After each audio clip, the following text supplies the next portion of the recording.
You're watching Subject Soup, where every episode is a shot of curiosity. I'm Steven, and today we're diving into another great topic. Think you know it? Think again. Let's slurp the facts. Australia feeds the world, but its food system hides a constant cull of animals across paddocks, sheds, rivers, and skies. Crop fields teem with life. When we sow, spray, irrigate, and harvest, wildlife is displaced, poisoned, or killed outright, often unseen. Ethicists estimate field deaths in plant agriculture. Per hectare tolls vary widely and methods are debated, but harm is real. Older ecological studies behind these estimates tracked rodents during harvest. Many died shortly after harvest pressures changed. In some Australian grain systems, researchers reported very high mouse mortality per acre during harvest and control seasons. Hidden tolls extend beyond machines. Predators exploit disturbed fields, while baits, traps, and vehicles add additional mortality. Nothing illustrates this more starkly than Australia's 2020-21 mouse plague across South Wales and Queensland grain belts. The plague shredded crops, fouled hay, invaded homes, and terrified towns. A One Health review chronicled the cascading harms. NSW farmers estimated total damage near 1 billion Australian dollars, a staggering economic incentive to suppress rodents at scale. To reduce losses, regulators issued emergency permits for double-strength zinc phosphide grain baits during the outbreak. CSIRO field trials later confirmed the higher dose baits cut mouse numbers more reliably in broadacre settings. Zinc phosphide acts fast and leaves less residue than anticoagulants, but non-target risks still require careful use. Authorities rejected widespread bromadiolone during the crisis, amid warnings of severe secondary poisoning to wildlife. Even outside plagues, rodenticide and pesticide exposures can injure or kill native birds and mammals when misused. Recent investigations linked a common pesticide to mass little corella deaths in NSW, spotlighting risk in farmed landscapes. Behind every bumper harvest lie trade-offs. Saving crops often means killing animals viewed as pests to protect livelihoods. The rice industry shows the tension vividly. Ducks descend on young shoots. Farmers seek quotas to shoot for damage control. NSW sets annual damage mitigation harvest quotas for native game ducks based on surveyed abundance in the riverina.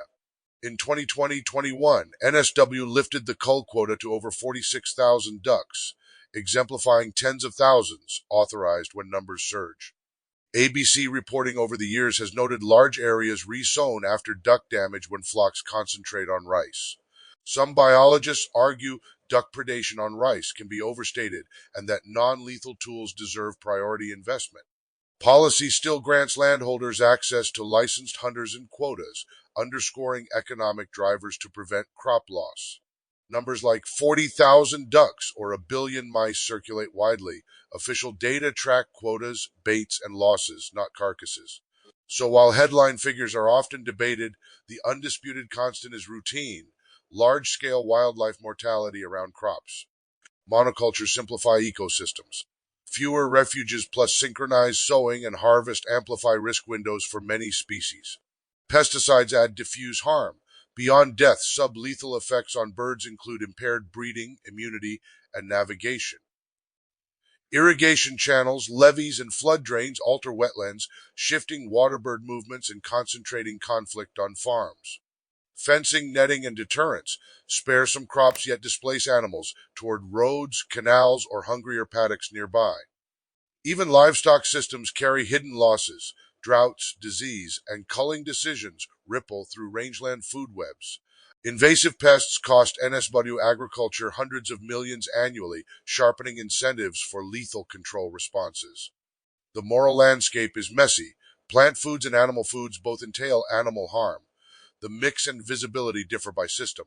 Least harm strategies ask for a given calorie, which system reduces suffering, deaths, and ecological damage overall.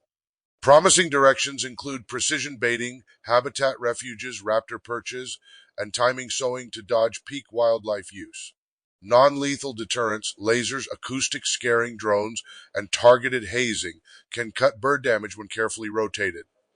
For rodents, rapid monitoring, sanitation, exclusion limited, higher efficacy baits can reduce repeated sublethal dosing. Integrated pest management links agronomy, ecology, and ethics, aligning yield protection with biodiversity safeguards. Public transparency matters. Damage quotas, bait tonnages, and wildlife outcomes should be reported consistently and openly. Food labels rarely capture these externalities. Consumers seldom see the animals sacrificed to keep prices predictable. Policymakers can reward non-lethal innovations, fund habitat patches, and support farmer adoption of wildlife-friendly tools. Researchers can refine field death accounting, separating direct from indirect causes and improving cross-system comparisons. Ultimately, feeding billions will always reshape ecosystems. Our task is to shrink the shadow and count honestly what it costs. Choosing lower impact foods, backing IPM, and supporting transparent quotas can push the system toward fewer, kinder deaths. Australia's larder can remain abundant while its silent slaughter shrinks if incentives, data, and empathy pull together. If that left you hungry for more, you know what to do. Hit subscribe and slurp the next story. I'm Steven. This is Subject Soup, and the facts are always simmering.